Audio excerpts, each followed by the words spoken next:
Hello everyone. आज हम लोग जानने वाले हैं दोस्तों ड्राई कफ और वेट कफ यानी सूखी खांसी और गीली खांसी के बारे में। ये खांसी कितने प्रकार के होते हैं और ये कफ सिरप कितने प्रकार के होते हैं और ये खांसी सूखी खांसी और बलगम वाली खांसी में कौन सा कफ सिरप को दिया जाता है और ये सिरप का कंपोजिशन क्या होता है और ये सिरप का यूज क्या होता है और ये सिरप का डोज क्या होता है और ये सिरप का कौन कौन सा सिमिलर ब्रांड आपको केमिस्ट शॉप पे आसानी से मिल जाते हैं। तो आज के वीडियो में आपको पूरी जानकारी मिलने वाली है कफ सिरप के बारे में।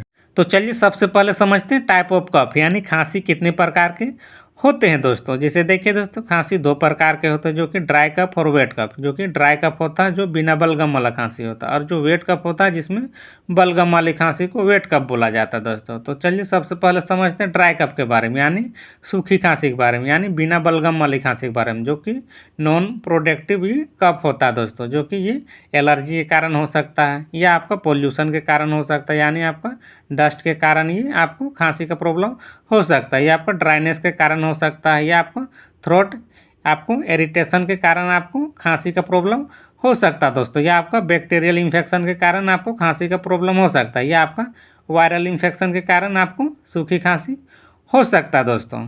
उसके बाद समझते हैं वेट कफ यानी गीली खांसी यानी बलगम वाली खांसी, जो कि प्रोडक्टिव कफ इसको बोला जाता है दोस्तों। जो कि आपका कफ एंड फ्लू के कारण हो सकता है, या आपका वायरल इन्फेक्शन के कारण हो सकता है, या आपका बैक्टीरियल इन्फेक्शन के कारण हो सकता है, या आपका ब्रोंचाइटिस इन्फेक्शन के कारण आपको ये वेट कफ का प्रॉब्लम हो सकता है, या आपको निमोनिया का प्रॉब्लम है तो उसके कारण से भी आपको वेट कफ का खांसी हो सकता है दोस्तों, या आपको COPD के कारण आपको हो सकता है, या आपको अस्थमा का प्रॉब्लम है तो उसके कारण से भी आपको वेट कफ का खांसी हो सकता है दोस्तों। तो ये इतने कारण से आपको ड्राई कफ और वेट कफ यानी सूखी खांसी और ये गीली खांसी इसके कारण से आपको हो सकते हैं दोस्तों। उसके बाद समझते हैं ड्राई कफ सिरप के बारे में यानी आपका सूखी खांसी का जब भी प्रॉब्लम होता है दोस्तों, जब भी आप केमिस्ट शॉप पे जाते हैं कोई डॉक्टर से दिखवाते हैं तो उसके द्वारा कुछ सिरप को दिया जाता है। जो कि सबसे मुख्य सिरप होता है दोस्तों वो है गिरिलिंटस DX सिरप। ये गिरिलिंटस DX सिरप में कौन सा ड्रग्स कंटेंट पाया जाता है, इसमें कौन सा कंपोजिशन पाया जाता है। जैसे देखिए दोस्तों, कोई भी DX सिरप में ये 3 ड्रग्स पाए जाते हैं। जो कि पहला ड्रग्स होता है डेक्सोमेथासोन प्लस क्लोरफेनिरामाइन प्लस फेनाइलफेरिन। ये 3 ड्रग्स ये कोई भी DX सिरप जो होता है जो कि सूखी खांसी के लिए DX सिरप को दिया जाता है दोस्तों। उसके बाद समझते हैं डेक्स्ट्रोमेथासोन प्लस क्लोरफेनिरामाइन प्लस फेनाइलफेरिन ये तीनों का रोल क्या होता है, ये तीनों काम कैसे करते हैं। यानी आपका ड्राई कफ यानी सूखी खांसी है तो ये तीनों काम कैसे करते हैं। तो चलिए सबसे पहले समझते हैं डेक्स्ट्रोमेथासोन काम कैसे करते हैं, इसका रोल क्या होता है। जैसे देखिए दोस्तों, ये जो डेक्स्ट्रोमेथासोन होता है ये कफ को कम करता है।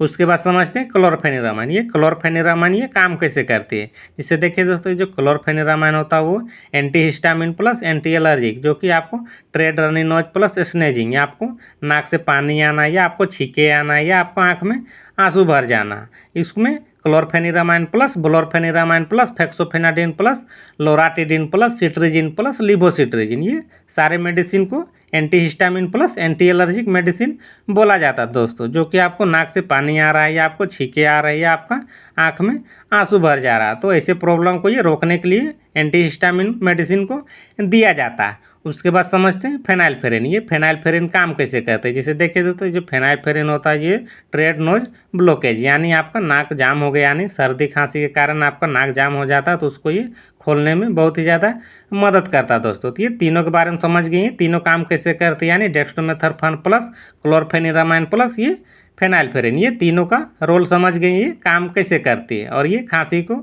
ऐसे ही ठीक करने में बहुत ही ज़्यादा मदद करती है दोस्तों।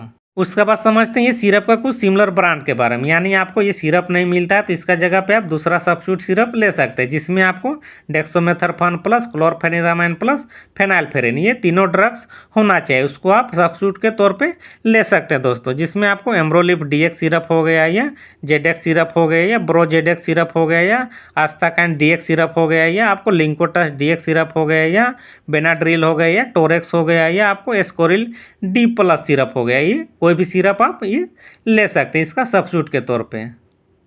उसके बाद समझते हैं वेट कफ, यानी आपका गिल्ली खांसी, यानी आपका बलगम वाली खांसी है जिसमें लिवोसल्बेटामोल प्लस एमरोक्सल प्लस गियोफेंसिन, ये इसका रोल क्या होता है, ये काम कैसे करते हैं। तो चलिए सबसे पहले समझते हैं गियोफेंसिन। जैसे देखिए दोस्तों, ये जो गियोफेंसिन होता है, आपका सांस लेने वाली जो नली होता है उसमें कफ जम जाता है, तो उसको कफ को निकालने के लिए ये गियोफेंसिन प्लस एम्ब्रोलियम प्लस क्लोराइड ये तीनों मदद करते हैं दोस्तों।